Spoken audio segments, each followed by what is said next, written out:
interested.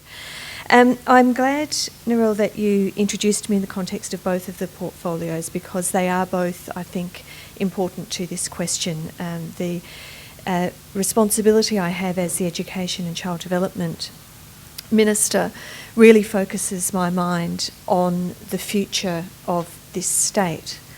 The public sector portfolio focuses my mind on the power of the role of the public sector in that future, and the absolutely crucial importance of diversity on both of those fronts. When we look at the future, and the Premier talked very powerfully about this transition that we're going through, it's a pretty painful transition, particularly for an electorate like mine, the people that I represent, a very painful transition. But it's a transition where our success depends on our capacity to be innovative. It depends on us, on our capacity to internationalise ourselves, and on the quality of our human interactions. The new economy requires all three of those: innovation, internationalisation, and human interaction. And I am often in the position of having to resist in the education sector, to resist arguments to narrow what education gives our children to what is flippantly known as the basics. The narrative that says that all that really matters is reading, writing, and numeracy. They do matter. They matter very much. And I like my grammar, and I value good writing, and I know how important numeracy is, although I was never terribly good at it myself at school. But they are insufficient for the future, necessary but not sufficient. And the quality of our children's capacity to interact with other humans is at least as important, as is our capacity to be optimistic, to be problem solvers, to be collaborative. And while I respect very much Roden's presentation on all fronts, where I think we have something that the Scandinavians don't have is an ethnic diversity and multiculturalism that is deeply ingrained in who we are. And we should be so proud of that. It's not perfect. I mean, we hear racist things every single day, and it is a disgrace that it is still the case. So I'm not trying to gloss over that. But when you travel, you see the quality of our multiculturalism, which is so much better than anywhere else I've been. And it's wonderful to have Grace Portalese here as the leader in our state on that multiculturalism. Now, what I heard when Roden was talking about the importance of diversity are three separate but complementary qualities with diversity, and we'll stick essentially to gender, but I want to be very conscious that it is broader than that. It is about sexuality diversity, as well as cultural diversity, as well as just the fact that we're all a bit different. Each one of us is a bit different from each one of everybody else. And so, yes, number one, don't waste talent. That's such a powerful argument. It's been an argument that's been central to the feminist movement for so long. But it's also that, as I understand it, you don't have a successful organisation in the future if you don't have diversity.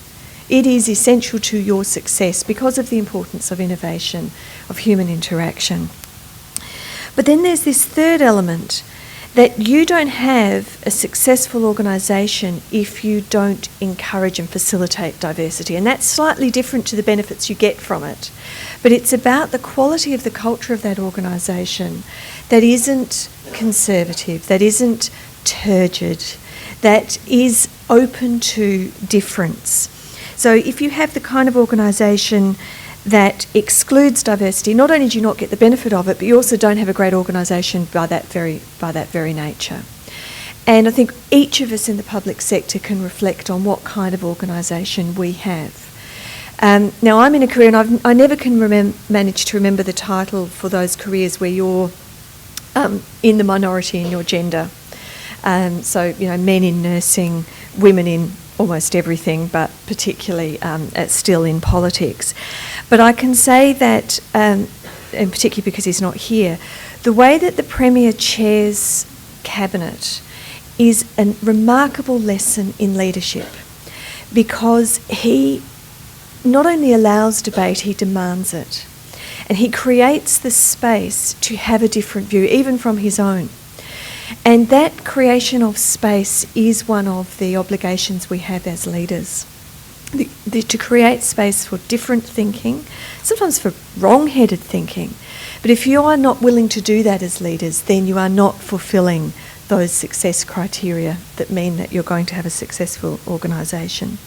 So the public sector, very, very important in South Australia. You know, a huge proportion of the employment is in the public sector, and our footprint is huge. You know, what kind of IT system we choose to buy in influences what companies are here, influences what's available for everybody else.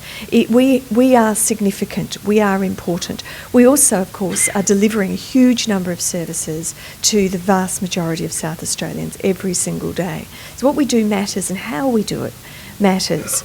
And we have for some time, and the Premier mentioned, we have a policy that was launched last night by the Minister for Women, the status of women.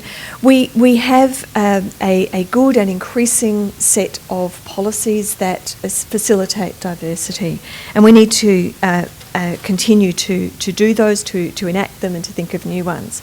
The way in which family is managed within the workplace is a crucial policy, for example, that facilitates diversity and facilitates particularly women's participation. The existence of targets and reporting, absolutely essential. I come from a political party that also believes in quotas, which is the next stage on from targets and reporting, and, you know, has been more successful in having a higher proportion consistently of women in Parliament than the other side. Is it necessarily because of quotas, or is it because of a culture that allows for quotas is also one that is more, I don't know. I think they're a good idea, though. I do think they're a good idea. And those of us who might be seen to have benefited from policies that are in favour of women, quotas, whatever, we just need to accept that. We need to have broad enough shoulders to accept that, because it does help other women. We need role models, and we need those role models to be women. And we also need the role modelling of the way that I just described Jay's leadership in Cabinet, that whoever is in the leadership position is encouraging of diversity, is insistent upon diversity. But what we also need, and this is where I want to finish, and Jay touched on it again, proving that I didn't need to be here, the culture, the element of culture, the element of how we choose to interact. And while I am essentially a believer in progress, not only that it ought to happen, but that it does happen, that progress is something that we see as time goes on, the older I get, the more I see the occasional step backwards. You know, this lunatic dentist who thinks it's great to kill a lion, when we went through so much in the 70s and 80s to advance the cause of nature. The status of women that I thought, you know, I was born in 67, so I saw but was not part of that big wave of feminism in the 70s that I have benefited from. And yet we're still here debating whether feminist is a word we want to use and what it really means. The way in which we still have an objectification of women, we still have violence in the home. Those really, really matter. They are huge barriers to successful diversity, and they are all our responsibility, because we are all part of the culture that either challenges or doesn't challenge that behaviour. And we must stand up and we must step up. I also worry, because I'm a worrier and I have a daughter, about the young ones. In many ways, they're so strong and so unthinkingly assuming that they'll be equal. And yet in other ways, there's still the tragedy of lower expectation, still the tragedy of putting themselves in boxes. And I want to see that change. And I think while they will change that, because they're a wonderful generation that's coming up, we must also facilitate that. Maybe I'm turning into a wowser.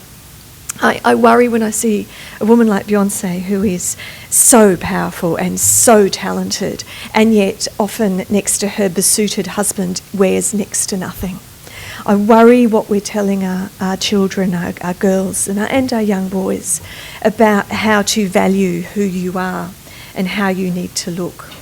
So I guess I say all that because I think that's where our policies have gone so far, where our targets and our measurement is so powerful and we're doing so well. The way that we talk about women and the way that we talk about diversity still matters, and is probably where we now need to be shifting a lot of our attention. That, as I say, requires all of us to step up and to stand up to that.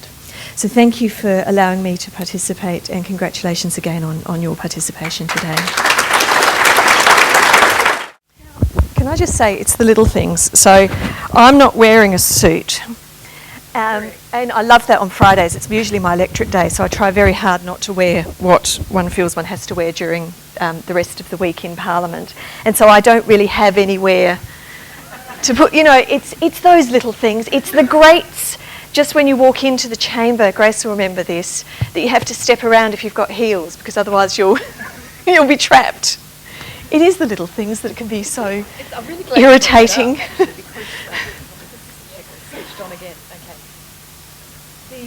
A great example of that was when the YouTube, they launched the new iPhone, iOS version of YouTube, where you could upload your videos. And when they first did that, 5 to 10% of those videos were upside down. And what Google found out was they designed the app, their designers were predominantly right-handed, and they designed it unthinkingly. So my point about making the invisible visible is actually really important in this. They were very interesting videos, but subsequent to that they've corrected it. And I mentioned Google to some of our table catalysts yesterday, because that's an organisation now with 50,000 staff that are actually, they've tweaked this issue. So being the Google kind of type of people they are, they're going right into everything, and they're sharing their knowledge of that as well. So little things, which are actually big things, the power of small things to add up is actually the key to that. Now, people have said to me, you're someone that lives and breathes this new capacity to take different perspectives in, to draw together people across different domains. How do you do that? And how, if I haven't got that in my mindset, how do I try to click into that? I guess I am a pluralist, and I am a democrat. I believe in democracy, and I think we all do if we ask ourselves that question, but we don't always behave like we do. You must. My belief is that politics is stronger, democracy is stronger, if multiple voices are heard and respected. It doesn't mean that you can't disagree, and it doesn't mean that you can't feel that some voices are very harmful and difficult in discourse. But it is what I referred to in Jay's chairing of Cabinet, where there are some very strong personalities. I mean, we're probably all strong personalities, if I'm honest. We must be, mustn't we, to have got there? But there are some really strong personalities, and people have been doing this for a lot longer than some of the new ones. And it's very easy to get caught up in groupthink. We all do it. We're such a strange species because we are both all wildly different, and yet we are so social that we're constantly measuring against each other, that constant comparison, and am I normal, do I fit, which is never worse than in the teenage years, but never quite goes away. And so it takes the person who's in power in the situation, which is Jay, in that circumstance, to say, I'm going to move myself here in order to allow people to choose to come with me or not, even if ultimately he thinks it should be this. So it's a very active and brave stance. And even when you're a leader, you don't necessarily assume that everyone supports you, or, it doesn't mean that all insecurities go. But leadership does require you to think that through, and everyone in this room is a leader in their organisation, in the role that they do, and it does take that self-reflection. One thing that comes up in this is the power of our assumptions, that those kind of models of the world that we develop without really being conscious of. How do you kind of deal with that? Because we're all making judgments about everyone every minute of the day, and it's all a shortcut. So how do we start to flush that out a bit? Because that's part of this conversation, isn't it? It is, and it's again, I think, comes down to how each of us gives other people permission to be different and to articulate different views. And when we ourselves are different, to make that obvious. One of the sorry, this is all about me, but I'm the member for Port Adelaide, which is a pretty Labor seat. It's not as strongly Labor as it used to be, but it's a good Labor seat and would be regarded as kind of a working class traditional area, although that again is not quite accurate anymore. But I'm vegetarian, and so that's something that's a little bit different for people when I go to functions. One of my opponents in my by-election made great play about the fact that vegetarian makes the sausage. And I could have chosen either not to give it up or to disguise it, but I choose to let people see that I'm a bit different and it's a bit amusing, and so there is a courage that has to go with I think when you have a more prominent role to facilitate that. And as I say, each of us, I believe, has that responsibility, and it's that's kind of a perhaps quirky end. We also are always in the situation where we see behaviour that's unacceptable, that is demeaning, and to have the courage to name that. And years ago, I heard something expressed that I didn't challenge, and I've never forgiven myself for it. So it's not like every one of us here is perfect, and if you've never done it before, then you never will. Sometimes it takes that realisation of your own weakness in a circumstance to challenge yourself. But I've been fascinated with the discussion about Adam Goodes and the booing, and I've been horrified by a few people's attitudes, obviously, but also very impressed by what I think is a better general willingness to name it as, if not entirely racist, then substantially racist. That there's that's been allowed to be talked about, and I've been impressed by that. And I've been impressed by some of the leaders in the football world, which is by definition extraordinarily male dominated, to show a softer side. So there are some good signs. Well, we're coming up to 10:20, which means we've got to move on with the program. Please put your hands together and thank Susan Kay.